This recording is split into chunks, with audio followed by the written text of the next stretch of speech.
Hello guys, welcome to our channel পাঁচের পাঠশালা।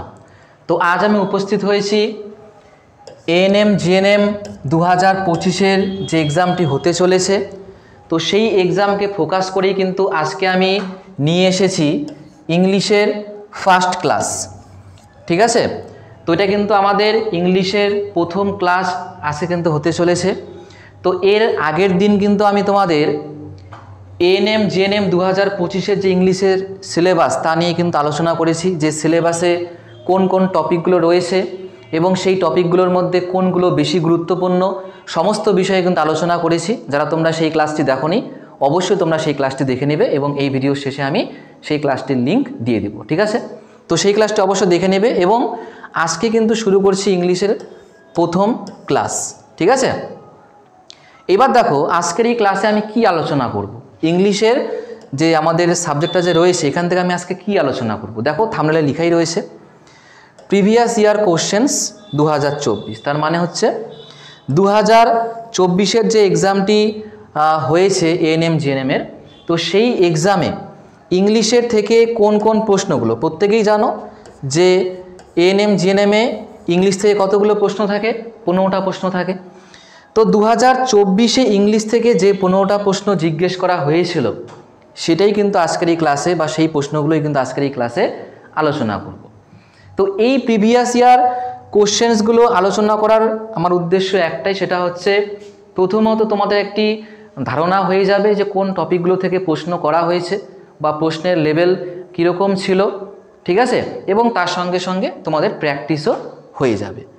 তো আজকের এই ক্লাসটি আমাদের ইংলিশের প্রথম ক্লাস এবং প্রথমটাই কিন্তু খুব গুরুত্বপূর্ণ ক্লাস আমি নিয়ে এসেছি। তোমরা অবশ্যই কিন্তু ক্লাসটি একদম শুরু থেকে শেষ পর্যন্ত দেখবে। আর যারা তোমরা আমাদের এই চ্যানেলে একদমই নতুন, তারা অবশ্যই আমাদের এই পাঁচের পাঠশালা ইউটিউব চ্যানেলটিকে সাবস্ক্রাইব করে পাশে থাকা বেল আইকনটি প্রেস করে রাখবে। আর এই ভিডিওগুলো তোমরা কিন্তু তোমাদের হোয়াটসঅ্যাপ ফেসবুকের মাধ্যমে কিন্তু ভিডিওগুলো একটু শেয়ার করবে। ঠিক আছে, তো চলো তোমাদের সামনে চলে এসছে প্রথম প্রশ্ন। তো এগুলো কিন্তু বারংবার বলছি আমি, 2024-এর যে এএনএম জিএনএমের পরীক্ষাটি হয়েছিল, তো সেই পরীক্ষায় যে প্রশ্নগুলো জিজ্ঞেস করা হয়েছে সেগুলোই কিন্তু আজকে আলোচনা করছি। তো দেখো প্রথম প্রশ্ন কি রয়েছে, choose the word which means the same as অসম। মানে এক কথায় এখানে যদি বলি তাহলে এখানে কিন্তু অসম যে শব্দটি রয়েছে এর কিন্তু কি চেয়েছে, সেম মিনিং মানেই হচ্ছে কি সিনোনিম, সমার্থক শব্দ চেয়েছে। তো অসমের কোনটা আমাদের সমার্থক শব্দ হবে, 4টা অপশন রয়েছে, 4টার মধ্যে তোমাদের যে কোনো একটা কিন্তু চুজ করতে হবে। বোঝা গেল? আর তোমরা কিন্তু অবশ্যই আজকের 15টি প্রশ্ন নিজেরাই করার চেষ্টা করবে। আর ভিডিওর শেষে তোমরা জানাবে তোমাদের 15টার মধ্যে কতগুলো সঠিক হলো, প্রত্যেকেই তোমরা কমেন্টের মাধ্যমে জানাবে। আর এরপরে তোমরা ইংলিশের কোন টপিকের ওপর ভিডিও চাও, কোন জায়গায় তোমাদের প্রবলেম, তোমরা সমস্ত কিছু কমেন্টের মাধ্যমে জানিয়ে দিবে। আমি কিন্তু দেখে সেই হিসেবেই কিন্তু ক্লাস নিয়ে আসবো। ঠিক আছে, অবশ্যই তোমরা কমেন্টগুলো করবে। আচ্ছা, তো অসমের বাংলা মানে তো অবশ্যই জানতে হবে। তো অসম মানে বলতে পারি আমরা চমৎকার, তাই না? চমৎকার, অসাধারণ বলতে পারি। তো এই শব্দটার সেম মিনিংয়ের শব্দ নিচের 4টা অপশনের মধ্যে কোনটা, এটা কিন্তু বের করতে হবে। অপশানে কি রয়েছে, সারপ্রাইজিং, এক্সেলেন্ট, ভেরি ব্যাড, পোর। তো আমাদের কিন্তু অবশ্যই এই 4টা ওয়ার্ডের কিন্তু মিনিং জানতে হবে। তো সারপ্রাইজিং মানে তোমরা প্রত্যেকেই জানো যে কোনো কিছু মনে করো যে অবাক হওয়ার এরকম সেন্সে বোঝায়। ঠিক আছে, এক্সেলেন্ট মানে চমৎকার, ভেরি ব্যাড মানে খুব খারাপ, আর পোর মানে হচ্ছে দরিদ্র, তাই না, গরিব বোঝায়। তো এবার তোমরা নিজেরাই বলো আমাদের সঠিক উত্তর কোনটা হবে। তো সঠিক উত্তর কিন্তু যেমন দেখো অসম মানেও কি বললাম, অসাধারণ চমৎকার, সেরকম কিন্তু এক্সেলেন্ট মানেও কি অসাধারণ বা চমৎকার। তো সেই ক্ষেত্রে আমাদের কিন্তু সঠিক উত্তর হয়ে যাবে অপশন বি। ঠিক আছে, প্রথম প্রশ্নের কিন্তু সঠিক উত্তর হয়ে যাবে অপশন বি, এক্সেলেন্ট। তোমরা প্রত্যেকটা প্রশ্নের উত্তর তোমরা কমেন্টের মাধ্যমে জানাবে। আর 15টার মধ্যে কতগুলো হলো এটাও কিন্তু তোমরা অবশ্যই কমেন্টের মাধ্যমে জানাবে। দেখো এর পরের প্রশ্ন কি রয়েছে, 2 নম্বর প্রশ্ন কি বলেছে, choose the word which is opposite in meaning to active. মানে এখানে অ্যাক্টিভের অপোজিট মানে বিপরীত শব্দ বা বলতে পারি অ্যান্টোনিমস চেয়েছে এখানে। তো অ্যাক্টিভ এটার বিপরীত শব্দ কি কি হতে পারে, অপশনে কি কি রয়েছে দেখো, ব্রেভ রয়েছে, আগলি রয়েছে, লেজি রয়েছে আর হচ্ছে কাওয়ার্ড রয়েছে। তো কোনটা হবে? তো দেখো অ্যাক্টিভ মানে কিন্তু আমরা বলতে পারি সক্রিয়, অ্যাক্টিভ মানে কি সক্রিয়, তাই না? তো এটার চেয়েছে কি অ্যান্টোনিমস মানে অপোজিট ওয়ার্ড, বিপরীত শব্দ কিন্তু চেয়েছে। এবার দেখো আমাদের অপশনে কি রয়েছে। ব্রেভ মানে প্রত্যেকেই তোমরা জানো সাহসী। তো সাহসী আর সক্রিয়র মধ্যে কোনো কি রিলেশন আছে? সমার্থক কিংবা বিপরীত কোনো কিছুই নেই, তো এটা তো উত্তর হচ্ছে না আমাদের। আগলি, আগলি মানে কুৎসিত, তাই না, খারাপ, তো এটার সঙ্গে এর কোনো সম্পর্ক নেই, এটাও হবে না। লেজি, লেজি মানে বলতে পারি আমরা অলস, তো অলসটা যায়, তাই না, মোটামুটি একটু মিনিং আছে অপোজিট। তো যাই হোক আমরা অপশন ডিটাও দেখব। কাওয়ার্ড মানে কি ভীতু, তাহলে ভীতুর সঙ্গে এর কোনো সম্পর্ক নেই, তাহলে কি অ্যাক্টিভের কিন্তু বিপরীত কোনটা হয়ে যাবে? লেজি। অ্যাক্টিভ মানে সক্রিয়, তাই না, আর লেজি মানে মনে করো একটু অলস টাইপ, মানে এটা দিয়ে বোঝাচ্ছে কোনো কিছু মনে করো খুব সক্রিয়, তাই না। তো আর লেজি মানে কি? লেজি মানে হচ্ছে মনে করো অলস, তাহলে এটা কিন্তু অ্যাক্টিভের বিপরীত শব্দ কিন্তু এখানে লেজি হয়ে যাবে, অপশন সি কিন্তু হয়ে যাবে সঠিক উত্তর। ঠিক আছে, অপশন সি হয়ে যাবে সঠিক উত্তর। এরপরে দেখো আমাদের 3 নাম্বার প্রশ্নে কি বলেছে। 3 নাম্বার প্রশ্নে বলেছে out of the 4 alternative given select a similar sentence in indirect speech. আচ্ছা, এখানে কিন্তু আমাদের ইনডাইরেক্ট স্পিচ কিন্তু আমাদের কোনটা ঠিক সেটা কিন্তু বের করতে হবে। এখানে একটা বাক্য দেওয়া রয়েছে, এটা হচ্ছে ডাইরেক্টের বাক্য, ন্যারেশন থেকে কিন্তু প্রশ্নটা হয়েছে। ন্যারেশন তোমরা প্রত্যেকেই জানো, ন্যারেশন হয় হচ্ছে ডাইরেক্ট আর হচ্ছে ইনডাইরেক্ট, তাই না। তো এখানে ডাইরেক্টের বাক্য দেওয়া আছে, আমাদের ইনডাইরেক্টে পরিণত করতে হবে। দেখো ডাইরেক্টে আমাদের কি বাক্য রয়েছে। She said to me, you will reach there at 12 noon tomorrow. আচ্ছা দেখো তোমাদের একটা পয়েন্ট মনে রাখতে হবে, যখন তোমরা যেমন এখানে ন্যারেশন আছে তোমাদের পরীক্ষাতে কিন্তু ভয়েসও কিন্তু দেয়, মানে অ্যাক্টিভ প্যাসিভ ভয়েস। তোমরা কিন্তু এখানে পুরো বাক্য পড়ে একদম পুরো মনে করো যেরকম তোমরা ক্লাস 10, 11, 12-এ করেছো একদম পুরো ধরে ধরে ধরে ধরে কিন্তু করতে, কিন্তু এখন কিন্তু সেরকম করলে হবে না, কারণ অপশনে তোমাদের কিন্তু উত্তর আছে। এবার তোমাকে দেখতে হবে এইখানে কোন কোন ওয়ার্ডগুলো আছে যেই ওয়ার্ডগুলোকে ধরে আমি উত্তরে খুব সহজে পৌঁছতে পারি। তো আমি একটুখানি তোমাদের সেই ট্রিক্সটা বলার আগে 2-1টা তোমাদের আমি একদম বেসিক কনসেপ্ট বলে দিই আমি, বা বেসিক যে জিনিসগুলো জানা দরকার তোমাদের। কোটেশনের বাইরের অংশটা কি বলি আমরা? Reporting verb. কি বলি এটাকে আমরা?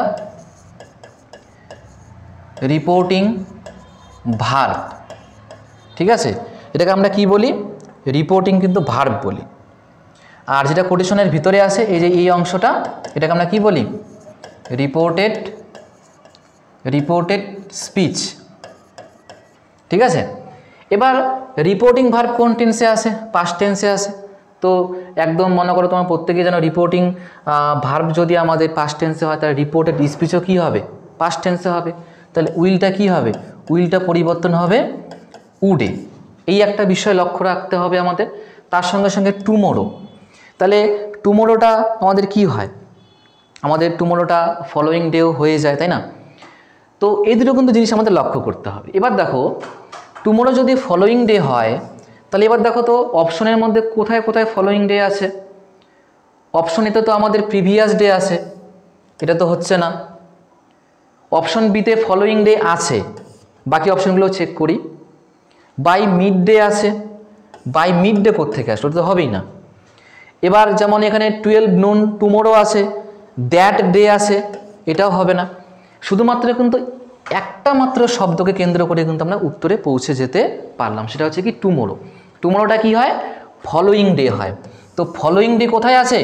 ফলোয়িং ডে শুধুমাত্র কিন্তু অপশন বিতেই রয়েছে। Option A, option C, option D এর মধ্যে কিন্তু এই টুমোরোর পরিবর্তে ফলোয়িং ডে কিন্তু নেই। তার মানে আমাকে কিন্তু অন্য কোনো কিছুই করতে হলো না, আমি কিন্তু সরাসরি ট্রিক্সের মাধ্যমে কিন্তু পৌঁছে গেলাম। এবার ট্রিক্স কিন্তু বললে চলবে না, তোমাদের কিন্তু এগুলো পুরো বিষয়ে জানতে হবে। এবার তোমাদের ন্যারেশন করতে গেলে টেন্স জানতে হবে। ন্যারেশনে মনে করো যে 5 ধরনের বাক্যের নিয়ম রয়েছে, কমা কোটেশন উঠে গিয়ে কোথায় কি বসে, কোন টেন্সের কখন পরিবর্তন হয়, কোন প্রোনাউনের কিসে পরিবর্তন হয়, সমস্ত বিষয়ে কিন্তু জানতে হবে। তবে সেগুলো যখন তোমার পুরোপুরি জানা হয়ে যাবে তখন কিন্তু তোমাকে আর এইরকম ধরে ধরে কিন্তু করার কোনো প্রয়োজন হবে না। যেমনটা আমি তোমাদের প্রথমে বলেছিলাম, লক্ষ্য রাখতে লাগবে উইল কোথায় পরিবর্তন হচ্ছে, উইল পরিবর্তন হয়ে উড হচ্ছে কি না। আর দ্বিতীয়ত হচ্ছে আমাদের ফলোয়িং ডে আমাদের হচ্ছে কি না। তো এখানে আমাদের ফলোয়িং ডে দিয়েই আমি পেয়ে গেলাম এখানে, তাই না? তো এখানে কিন্তু সঠিক উত্তর কী হবে? অপশন বি কিন্তু সঠিক উত্তর হয়ে যাবে। এটা কিন্তু ন্যারেশন থেকে আমরা কিন্তু করলাম, ঠিক আছে? আচ্ছা, এরপরে দেখো এরপরে আমাদের 4 নাম্বার প্রশ্নতে কি বলেছে, fill in the blank with the appropriate option given below in the following sentence. মানে এখানে আমাদের দেখো, এখানে কিন্তু ইনস্ট্রাকশন পড়ার কিন্তু কোনো দরকারই নেই। কেন বলো তো? তোমার চোখের সামনে একটা বাক্য দেওয়া আছে, বাক্যের মধ্যে এখানে ব্ল্যাঙ্ক আছে, তো এখানে তো ফিল ইন দ্য ব্ল্যাঙ্কসের কথাই তো বলবে। এবার তুমি যদি এক্সাম হলে গিয়ে এটা যদি লাইন ধরে ধরে ওয়ার্ড ধরে ধরে যদি পড়ো, তোমার কিন্তু এখানে মিনিমাম হলেও কিন্তু 30 থেকে কিন্তু 35 সেকেন্ড কিন্তু চলে যাবে। যারা মনে করো ইংলিশে একটু দুর্বল আছো, তাহলে 30-35 সেকেন্ড আমার এটা পড়ে তো কোনো মনে করো যে লাভ নেই না। তোমার দেখো এখানে যখন একটা বাক্য থাকবে, বাক্যের মধ্যে যখন কি থাকবে, ব্ল্যাঙ্ক থাকবে, তার মানে ফিল ইন দ্য ব্ল্যাঙ্কসে তোমাকে করতে হবে, তাই না? তো আমরা কিন্তু এইগুলো সেরকম মানে পরীক্ষার হলে কিন্তু তোমরা এই জিনিসগুলো পড়ে অত কিন্তু সময় নষ্ট করবে না, ঠিক আছে? দেখো বাক্যতে কি বলেছে, I will look dash the meaning of the word in the dictionary. তো এখানে কিন্তু I will look the meaning of the word in the dictionary, look আছে মানে এখানে আমাদের প্রিপোজিশন বসবে। তো এটা কিন্তু আমাদের গ্রুপ ভার্ব থেকে কিন্তু প্রশ্নটা এসেছে। তো কোনটা হবে? তো এটা বাংলা মানে একটু বলে নিই আমি, যে আমি কি করব, আমি হচ্ছে একটা ওয়ার্ডের বা এই ওয়ার্ডের যে মানে অর্থ এটা কি করব, ডিকশনারিতে খুঁজবো। তাহলে কোনো কিছু খোঁজা, এবার লুকের পরে অ্যাড বসলে কি খোঁজা হয় এর মিনিং, নাকি ইনটু বসলে খোঁজা হয়, নাকি আপ বসলে, নাকি আউট বসলে, এটা আমাদের বুঝতে হবে, ঠিক আছে? তো দেখো লুক অ্যাট মানে কি, লুক অ্যাট মানে কোনো ব্যক্তির দিকে বা কোনো জিনিসের দিকে যখন আমরা তাকাই ওটাকে আমরা বলি হচ্ছে জাস্ট নর্মাল যে তাকানো, লুক অ্যাট বলি আমরা। তো তাকানো তো হবেই না। লুক ইনটু, লুক ইনটু মানে কিন্তু তদন্ত করা, এর মানে কিন্তু অনুসন্ধান করাও হয়। এবার অনেকে কিন্তু কি করবে, এখানে ইনটু কিন্তু লিখে দেবে, ঠিক আছে? তো ইনটু কিন্তু এখানে হবে না, কারণ অপশনে আরও আছে এখানে। তো আমাদের স্পেসিফিক অপশনটা এখানে লিখতে হবে, স্পেসিফিক অপশনের ওয়ার্ড এখানে লিখতে হবে আমাদের। তো এরপরে কি আছে আমাদের আপ। তো লুক আপ মানে কি, লুক আপ মানেও কিন্তু অনুসন্ধান করা। ইনটু মানে তদন্ত করা, কোনো একটা কিছু নিয়ে ইনভেস্টিগেশন করা, ইনভেস্টিগেশন করা হয়, তদন্ত করা। আর লুক আপ মানে কোনো কিছু স্পেশালি হচ্ছে কোনো একটা বইয়ের ডিকশনারিতে যখন আমরা কোনো কিছু খুঁজি ওটাকে কিন্তু আমরা বলি হচ্ছে লুক আপ। আর লুক আউট মানে মনে করো চারিদিকে দেখাশোনা করা, দেখা, সতর্ক থাকা। তো এটা তো হচ্ছেই না।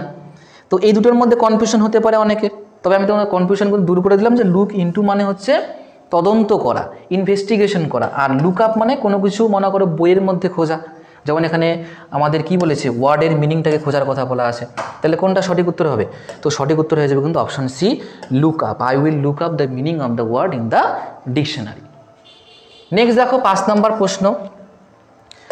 5 নম্বর প্রশ্নতে কি বলেছে দেখো, তো এখানেও কিন্তু আমাদের ফিল ইন দ্য ব্ল্যাঙ্কসই রয়েছে, এখানেও ফিল ইন দ্য ব্ল্যাঙ্কসই রয়েছে আমাদের। তো এখানে দেখো আমাদের কি বলেছে বাক্যটার মধ্যে, he studies in dash university in Delhi. এবার এখানে কি বসবে, এখানে কি বসবে, অপশানে কি কি আছে, দা হতে পারে, এ হতে পারে, অ্যান হতে পারে, দোজ হতে পারে। তাহলে কোনটা বসবে? তো এ অ্যান দা দেখে বুঝে গিয়েছো যে এখানে আর্টিকেল কোনো একটা বসতে পারে। এবার অনেকে বলবে এখানে অ্যান, অনেকে বলবে হচ্ছে এ। এবার কোনটা সঠিক? কারণ এবার অনেকের মতে কি একটা নাউন, ইউনিভার্সিটি কি একটা নাউন, তো নাউনের আগে ভাওয়েল আছে, কি আছে, ভাওয়েল আছে। তো ভাওয়েল থাকা মানে ভাওয়েলের আগে আমরা কি জানি, অ্যান বসে, তাই কি না? তবে এখানে শুধু ভাওয়েল দেখলে হবে না, দেখতে হবে এর উচ্চারণটা কি। তো এখানে কিন্তু উচ্চারণটা হচ্ছে ইউ এর মতন। কিসের মতন? ইউ। ইউ বলতে ওয়াই ও ইউ এরকম কিন্তু উচ্চারণটা হচ্ছে। ওই জন্য যারা তোমরা অ্যান করে এসো তাদের জন্য কিন্তু এটা ভুল হয়ে যাবে। এখানে সঠিক উত্তর কিন্তু হবে কি এ, ঠিক আছে? এ ইউনিভার্সিটি কিন্তু এখানে সঠিক উত্তর হয়ে যাবে অপশন বি। বোঝা গেল? এ ইউনিভার্সিটি হবে। শুধুমাত্র ভাওয়েল দেখলে হবে না, ভাওয়েলের উচ্চারণ তোমাদের দেখতে হবে, ঠিক আছে? যেমন তোমাদের ওয়ার্ড আছে কি hour, H O U R, কি আছে ওয়ার্ড আওয়ার। তো আওয়ার উচ্চারণ কিন্তু ও এর মতন হচ্ছে, শুরু হয়েছে কি কনসোনেন্ট দিয়ে, তাই না? তো এবার আমাদের এখানে কি বসে, অ্যান বসে। অ্যানটা কেন বসলো? কারণ এটা উচ্চারণটা হচ্ছে কিসের মতন, ভাওয়েলের মতন, ও এর মতন হচ্ছে। ওই জন্য এখানে আমাদের কি বসে, অ্যান বসে। বোঝা গেল? তো এখানে কিন্তু ভাওয়েল আছে কিন্তু উচ্চারণটা আমাদের কি কনসোনেন্টের মতন তো সেই জন্য কিন্তু আমাদের এখানে কি হবে, এখানে কিন্তু এ বসবে। আর এখানে কিন্তু কনসোনেন্ট আছে কিন্তু উচ্চারণ হচ্ছে ভাওয়েল, ওই জন্য এখানে অ্যান বসবে। এই জিনিসটা মাথায় রাখবা। নেক্সট দেখো 6 নম্বরে কি বলেছে, choose the alternative that correctly feels up the blank in the given sentence. তো এখানেও শূন্যস্থান আছে। কি বলেছে বাক্যের মধ্যে দেখো, the wounded soldier was dash on the stretcher. তো সেই যে মানে আঘাতপ্রাপ্ত বা ক্ষত হওয়া যে সেই সোলজার, সেই যে মনে করো সোলজার বা বলতে পারি আমরা সৈন্য, তাই না? তো সোলজার কি করেছিল, সেই কিন্তু কোথায় শুয়েছিল? তো শুয়েছিল, কিন্তু এখানে জিনিসটা করলে তোমাদের কিন্তু অর্থটা মিলবে না, কারণ এটা কিন্তু আমাদের বাক্যটা আছে কিন্তু প্যাসিভে। বাক্যটা কি আছে? প্যাসিভে। এবার এই যে আহত হওয়া যে সেই সোলজার, একে কিন্তু কোথায় শোয়ানো হয়েছিল? স্ট্রেচারে শোয়ানো হয়েছিল। এবার কে শুয়েছিল? কে শুয়েছিল মানে এখানে যে আমাদের বলতে পারি প্যাসিভের যে সেন্সে আমাদের যে এখানে অবজেক্ট যে আসবে বা মনে করো যে কাজটা করিয়ে, এখানে তো মনে করো আমাদের সোলজার যে মনে করো আহত হয়েছে, সে তো নিজে মনে করো যে স্ট্রেচারে গিয়ে মানে শুতে পারেনি, কেউ না কেউ ধরে হয়তো শুয়ে দিয়েছে, তাই না? তো যা দ্বারা কাজটা করা আছে, বলতে পারি যে এখানে মনে করো আমাদের সাবজেক্টটা যে অবজেক্ট হয়েছে এখানে, তাই না, যে কর্তা, তার কিন্তু এখানে উল্লেখ কিন্তু আমাদের নেই। তার কিন্তু এখানে উল্লেখ নেই, কারণ আমাদের কিন্তু মনে করো যে এই বাক্যটা কিন্তু অনেকের দেখে মনে হতে পারে যে এখানে সোলজারটা হয়তো নিজেই শুয়ে আছে, তো এরকম সেন্সে কিন্তু করলে হবে না। তো এখানে কিন্তু আমাদের প্যাসিভ সেন্সে করতে হবে। তো প্যাসিভ সেন্সে করলে কি হবে, ওয়াজের পরে সবসময় ভার্বের কোন ফর্ম বসে? থার্ড ফর্ম বসে। তাহলে এইখানে দেখতে হবে কোনটা আমাদের থার্ড ফর্ম। অপশানে কি আছে? লে, লাইট, লেইন আর হচ্ছে লাই। তো লাই হচ্ছে আমাদের কি V1 ফর্ম, ঠিক আছে, আর লে হচ্ছে আমাদের V2, আর লেইন আমরা বলতে পারি V3, তাই না? তো এইখানে কিন্তু আমাদের সঠিক উত্তর তাহলে কোনটা হয়ে যাবে? এখানে কিন্তু আমাদের হয়ে যাবে লেইন, কিন্তু এখানে সঠিক উত্তর হয়ে যাবে। ঠিক আছে, সঠিক উত্তর কি হবে? লেইন কিন্তু হয়ে যাবে, এটা কিন্তু V3 ফর্ম। তো এখানে আমাদের option C is the right answer. এরপরে কি আছে আমাদের 7 নম্বর প্রশ্ন, এখানেও আমাদের শূন্যস্থান পূরণ করতে হবে। কি বলেছে দেখো, the patient dash before the doctor came. তোমরা অনেকেই বুঝে গিয়েছো যে এই একটা অংশ আমাদের, আর এইখান থেকে কিন্তু মনে করো বিফোর দিয়ে কিন্তু পরে একটা অংশ দেওয়া আছে। তো এই যে বাক্যের যে দ্বিতীয় অংশটা কিন্তু আমাদের কি ইউজ হয়েছে? Subject plus V2। তাহলে সাবজেক্ট প্লাস V2 কোথায় বসে? কোন টেন্সে বসে? Past indefinite. কোথায় বসে? Past indefinite.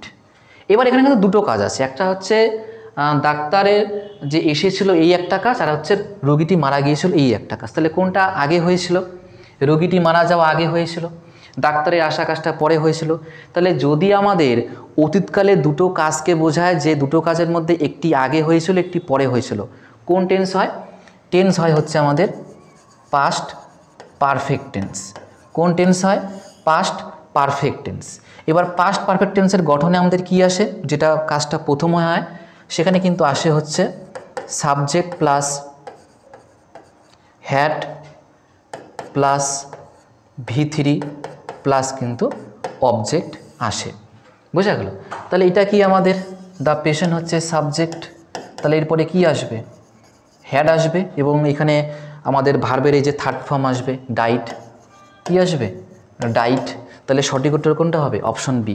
যেই কাজটা আগে হয়েছিল এটা হচ্ছে পাস্ট পারফেক্ট, যেই কাজটা পরে হয়েছিল এটা হচ্ছে পাস্ট ইনডেফিনিট। ঠিক আছে, তো এখানে কিন্তু হ্যাড ডাইট কিন্তু সঠিক উত্তর হয়ে যাবে।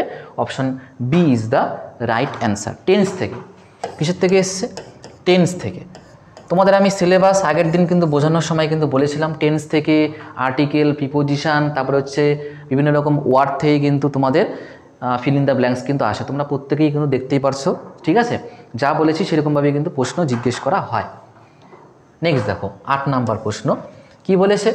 Select the correctly spelled word. মানে এখানে আমাদের কিন্তু একটা ওয়ার্ড দেওয়া আছে, ওয়ার্ডটাকে বিভিন্নভাবে লেখা আছে, কোনটা সঠিক সেটা আমাদের নির্বাচন করতে হবে। এবার ওয়ার্ডটা কি? ওয়ার্ডটা কিন্তু অ্যাডমিরেবল। কি আছে ওয়ার্ডটা? অ্যাডমিরেবল। এবার অ্যাডমিরেবলের মনে করো সঠিক বানান কোনটা?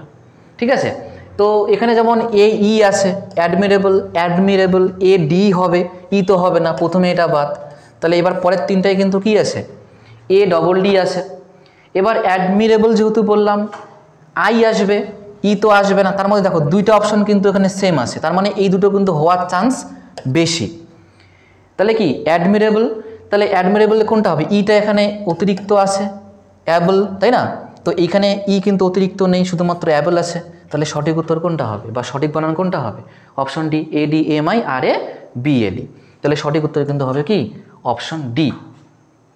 ঠিক আছে, তোমাদের কিন্তু বানানগুলো খুব ভালো করে পড়তে হবে। যখন তোমরা সিনোনিমস কিংবা যখন তোমরা অ্যান্টোনিমস যখন পড়বে, তখন সেখানে ওয়ার্ডগুলো অবশ্যই তোমরা বানানগুলো খুব ভালো করে পড়ে রাখবে। নেক্সট দেখো 9 নম্বর প্রশ্ন। এখানে আবার তোমাদের যেটা সঠিক বানান সেটা তোমাদের নির্বাচন করতে বলেছে। তো এটা তো বানান খুবই সহজ, তোমাদের প্রশ্নের মধ্যেই এই ওয়ার্ডগুলো ছিল, কিছুক্ষণ আগে এই ওয়ার্ডটা ছিল চুজ। তাহলে চুজের বানান কোনটা সঠিক প্রত্যেকেই তোমরা জানো, এটা নিয়ে সেরকম আলোচনা করার দরকারই নেই। CHOOAC, চুজ, এটা কিন্তু তোমাদের অপশনেই কিন্তু ছিল। অপশন বলতে কি এই প্রশ্নের ইনস্ট্রাকশনেই ছিল চুজ বানানটা। তো সঠিক উত্তর কি হবে, অপশন বি কিন্তু সঠিক উত্তর হয়ে যাবে। 10 নম্বর প্রশ্ন দেখো কি বলেছে এখানে, select the correct alternative to complete the sentence meaningfully. তো এটাও আমাদের ওই ফিল ইন দ্য ব্ল্যাঙ্কস, তাই না? তো এখানে কিন্তু ফিল ইন দ্য ব্ল্যাঙ্কসটা কিন্তু না কোনো আর্টিকেল, না কোনো প্রিপোজিশন, না কোনো ওয়ার্ড। তো ওয়ার্ড দিয়ে অবশ্যই করতে হবে, তবে এটা কিন্তু পুরোপুরি একটু অন্যরকম টপিক। কীরকম টপিক বলতে পারি আমি, এটা কিন্তু যে আমাদের বাক্যটা রয়েছে এটা কিন্তু দিয়েছে তোমাদের প্রভার্ব থেকে। কি বললাম, প্রভার্ব থেকে। যেমন আমরা বাংলা অনেক প্রবাদ বাক্য বলি না, প্রবাদ বাক্য, ওটার থেকে কিন্তু এটা আসছে। দেখো কি আছে বা কী করে এটা আমাদের পূরণ করতে হবে। A bad workman dash with his tools, a bad workman dash with his tools. এবার a bad workman dash with his tools, তো আমি এটা পূরণ করার আগে এটা বাংলা মানেটা বলে দিই আমি। এটার বাংলা মানে এরকম একটা আমাদের যেমন প্রবাদ বাক্য আছে যে নাচতে না জানলে উঠোন বাঁকা, তাই না? তো নাচতে না জানলে উঠোন বাঁকা, এটারই কিন্তু এটা ইংলিশ হচ্ছে এ bad workman dash with his tools. তাহলে কোনটা হবে, কোয়ারেলস, কোয়ারেল, কোয়ারেলিং, আর হচ্ছে কি কোয়ারেল, কোনটা হবে বলো? তো এখানে কিন্তু তোমাদের সঠিক উত্তর হবে কোনটা, কোয়ারেলস কিন্তু হবে। এবার মনে করো এই জায়গাটা তোমরা একটু বেসিক সেন্সও কাজে লাগাতে পারো, যারা মনে করো এই প্রপার মনে করো যে প্রভাবটা পড়োনি। এবার এ ব্যাড ওয়ার্কম্যান, এটা কি থার্ড পারসন সিঙ্গুলার নাম্বার। এবার যেহেতু প্রবাদ বাক্য, অবশ্যই এটা আমাদের সাধারণ একটা কথা, প্রেজেন্ট ইনডেফিনিট টেন্স।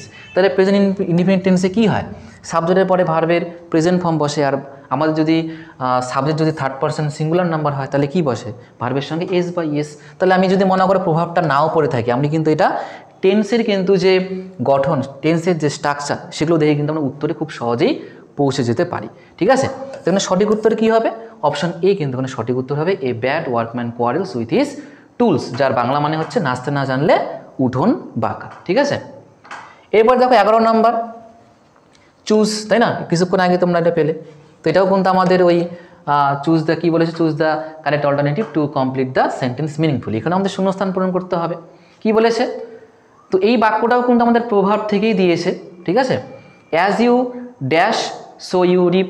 তো এখানেও তোমাদের অ্যাজ ইউ, ইউ, তাই না, সাবজেক্ট। তো ইউ এর পরে কি আমাদের ভার্বের সঙ্গে এস বা ইএস বসে, প্রেজেন্টে বসে না। কি বসবে, নর্মাল যে আমাদের ওয়ার্ড শো হবে। শো মানে কি, বপন করা, আর রিপ মানে হচ্ছে কাটা। As you sow so you reap, এর বাংলা মানে কি, মনে করো তোমার যেরকম কর্ম তোমার ফল সেরকম তুমি পাবে, যেরকম তোমার কর্ম সেরকম তুমি ফল পাবে। এটার কিন্তু বাংলা মানে বা এই প্রবাদের বা এই প্রভার্বের বাংলা, যেটাকে আমরা প্রবাদ বাক্য বলি, তার কিন্তু মানেটা কি বললাম, যেরকম তুমি কর্ম করবে তুমি সেরকম কী পাবে, ফল পাবে, তাই না? As you sow so you reap. Sow মানে কি বললাম, বপন করা, রিপ মানে হচ্ছে কাটা। ঠিক আছে, যেমন এখানে শো এর পাস্ট ফর্ম দেওয়া আছে। ঠিক আছে, মানে V2 ফর্ম দেওয়া আছে, শো হচ্ছে V1 আর শন হচ্ছে V3, আর উইল শো তো হবে না, ফিউচারে হবে না। ঠিক আছে, নেক্সট দেখো আমাদের 12 নম্বর। এখানেও আমাদের কি করতে বলেছে, choose the word which has nearly the same meaning process. প্রসেসের যে আমাদের সেম মিনিংয়ের ওয়ার্ড কোনটা। ঠিক আছে, এক কথায় বলতে গেলে হচ্ছে কি আমাদের এখানে সিনোনিমস বা সমার্থক শব্দ জিজ্ঞেস করতে চেয়েছে। তাহলে প্রসেসের বাংলা মানে জানতে হবে। প্রসেস মানে কোনো কিছু অধিকারী বা মালিকানা জিনিসটাকেই বোঝায় প্রসেস মানে। এটার তাহলে সমার্থক শব্দ কি হবে? ইনভাইট নাকি ওয়েলথ নাকি ওন নাকি ক্লেম? এবার এই ওয়ার্ডগুলোর বাংলা মানে তোমরা প্রত্যেকে জানো, খুবই সহজ কিন্তু। ইনভাইট মানে আমন্ত্রণ, তো আমন্ত্রণের সঙ্গে মনে করো যে প্রসেসের কোনো সম্পর্ক নেই, মালিকানা কোনো সম্পর্ক নেই, তাই না? ওয়েলথ মানে সম্পদ, সম্পদের সঙ্গেও মালিকানা কোনো সম্পর্ক নেই। ওন আর ক্লেম, তো ক্লেম মানে তো দাবি করা, দাবির সঙ্গে মালিকানার কোনো সম্পর্ক নেই। তো এখানে ওন মানে নিজস্ব, তার নিজস্ব, আর হচ্ছে প্রসেস মানে হচ্ছে কি মালিকানা। তো এখানে কিন্তু আমাদের ওন কিন্তু হয়ে যাবে সঠিক উত্তর 12 সি। ঠিক আছে, নেক্সট দেখো 13 নম্বর প্রশ্ন। তো এখানেও আমাদের কি বলেছে, এখানেও কিন্তু আমাদের অপোজিট মিনিং, ফিনিশের অপোজিট মিনিং কিন্তু চেয়েছে। ফিনিশ মানে কি? ফিনিশের কিন্তু অপোজিট মানে বিপরীত শব্দ চেয়েছে। ফিনিশ মানে শেষ করা। ঠিক আছে, তো শেষ করার অপোজিট কি হবে? স্টার্ট মানে শুরু, স্টপ মানে হচ্ছে শেষ। তো স্টপ আর ফিনিশ তো একে অপরের কী হবে? সিনোনিমস, অ্যান্টোনিমস কিন্তু না, চেয়েছে কি অ্যান্টোনিমস, অপোজিট ওয়ার্ড, তাই না? তো স্টপ হবে না। কমপ্লিট মানে সম্পূর্ণ করা, সম্পূর্ণ করা এটাও হবে না। টার্ন মানে কোনো কিছুর পরিবর্তন করা, এটাও হবে না। তাহলে ফিনিশ মানে শেষ করা, স্টার্ট মানে শুরু করা, সঠিক উত্তর হয়ে যাবে কি? Option A. বোঝা গেল? নেক্সট দেখো, নেক্সট এখানে কি বলেছে? Choose the noun form. আচ্ছা, নাউন ফর্ম চেয়েছে কিসের? ন্যাশনালের। ন্যাশনালের নাউন ফর্ম। এবার অনেকে তোমাদের মনে হতে পারে যে কী ব্যাপার, এখানে আবার নাউন ফর্ম, এগুলো তো সচরাচর পরীক্ষায় জিজ্ঞেস করে না কম্পিটিটিভ এক্সামের ক্ষেত্রে। তবে জিজ্ঞেস যেহেতু করেছে, তো মনে করো এগুলো কিন্তু কমন না পেলেও কিন্তু তোমাদের উত্তর করা কিন্তু যেতে পারে। কি করে করতে পারো? এটা করতে গেলে তোমাদের কিন্তু অবশ্যই ধারণা থাকতে হবে কার? Parts of speech. কিসের বললাম? পার্টস অফ স্পিচ, যেখানে আমরা নাউন, তারপরে কি প্রোনাউন, তারপরে তোমাদের অ্যাডজেক্টিভ, তারপরে তোমাদের হচ্ছে অ্যাডভার্ব, তাই না? এগুলো তোমাদের অবশ্যই জানতে হবে। এবার দেখো আমার চেয়েছে কি? Noun form. এবার তুমি দেখো ন্যাশনাল এই ওয়ার্ডটাকে তুমি বাদ দাও না, লাগবে কি? আমার নাউন ফর্ম লাগবে। এবার দেখো তুমি যদি অপশনগুলো যদি একটু চোখ বুলিয়ে নাও, দেখো এখানে সি নাম্বারে কি আছে? L Y. তাহলে কোনো ওয়ার্ডের শেষে, বা আমরা এতটুকু এটা নিয়ম আমরা পড়ি পার্টস অফ স্পিচে, যে বেশিরভাগ ক্ষেত্রে যেগুলো অ্যাডভার্ব হয়, স্পেশালি হচ্ছে অ্যাডভার্ব অফ ম্যানার। তো এখানে আমি অত কিছু বলছি না, জাস্ট অ্যাডভার্ব যদি ধরি আমি, তো অনেক কিন্তু অ্যাডভার্ব এরকম রয়েছে যাদের শেষে কিন্তু এল ওয়াই থাকে। তাহলে এখানে এল ওয়াই আছে, তার মানে এটা আমার কি? অ্যাডভার্ব। এটা কিন্তু আমার উত্তর হবে না। এবার দেখো বি আর ডি এর মধ্যে দেখো ই আছে, এখানে ডি আছে, তো ইডি, ইডি কোথায় যুক্ত হয়? বেশিরভাগ ক্ষেত্রে V2 আর হচ্ছে কি V3-তে। তোমরা প্রত্যেকেই জানো ভার্বের 3টা form, present, past, past participle. তাহলে পাস্ট আর পাস্ট পার্টিসিপল ভার্বে কিন্তু বেশিরভাগ ক্ষেত্রে ইডি কিন্তু যুক্ত হয়। আর এখানে দেখো এই অংশটা আর এই অংশটা পুরোপুরি সেম, শুধুমাত্র এখানে ডিটা নেই, এখানে ডি আছে। তার মানে বলতে পারি এই দুটো ওয়ার্ডই কিন্তু কিসের মতন কাজ করছে? ভার্বের মতন কাজ করছে। তাহলে বি নাম্বার, ডি নাম্বার হচ্ছে ভার্ব, সি নাম্বার হচ্ছে আমাদের অ্যাডভার্ব। তাহলে থাকলো কোনটা অপশন? পরে নেশন, এটাই কিন্তু উত্তর হয়ে যাবে। তার সঙ্গে সঙ্গে বলে রাখি, কোনো ইংরেজি ওয়ার্ডের শেষে যদি TION থাকে, তার মানে সেটা কিন্তু আমার ইউজ হয়েছে কিসের মতন? নাউনের মতন কিন্তু ইউজ হয়েছে। বোঝা গেল? নেক্সট দেখো, এবং আজকে শেষ প্রশ্নতে কি বলেছে আমাদের? A person who can not see is called. তো যে দেখতে পারে না, ডেফ, ডাম্প, ল্যাম্প, ব্লাইন্ড, বলার কোনো দরকার আছে? তো যে দেখতে পারে না তাকে আমরা কী বলি? তাকে আমরা বলি হচ্ছে ব্লাইন্ড, তাই না? যে দেখতে পারে না, a person who can not see, তাকে আমরা কী বলি? ব্লাইন্ড বলি। তাহলে এখানে সঠিক উত্তর কোনটা হবে? সঠিক উত্তর হয়ে যাবে অপশন ডি। তো আজকের কিন্তু আমাদের 15টা প্রশ্ন, ঠিক আছে, 15টা প্রশ্ন যেগুলো জিজ্ঞেস করা হয়েছিল 2024-এর এএনএম জিএনএম এক্সামে। তো সেগুলো কিন্তু আলোচনা করলাম, তোমাদের সামনে তুলে ধরলাম যে কী ধরনের প্রশ্ন আসে, আর প্রশ্নর লেভেলটাও কীরকম থাকে, এবং তার সঙ্গে সঙ্গে তোমাদের প্র্যাকটিসও হয়ে গেল। এবার তোমরা অবশ্যই কমেন্টের মাধ্যমে জানাবা তোমাদের 15-র মধ্যে কতগুলো ঠিক হয়েছে, ঠিক আছে? আর ইংলিশ নিয়ে কোন কোন জায়গায় সমস্যা আছে, কোন কোন চ্যাপ্টার নিয়ে সমস্যা আছে, কীরকম ভিডিও চাচ্ছ, তোমরা কিন্তু অবশ্যই আমাদের এই ভিডিওর যে কমেন্ট তার মাধ্যমে কিন্তু জানাতে পারো, ঠিক আছে? তো যাই হোক, আজকের প্রথম ক্লাসটি আর আমি বাড়াচ্ছি না, আমি ক্লাসটি এখানেই শেষ করছি। তো দেখা হচ্ছে পরের ক্লাসে।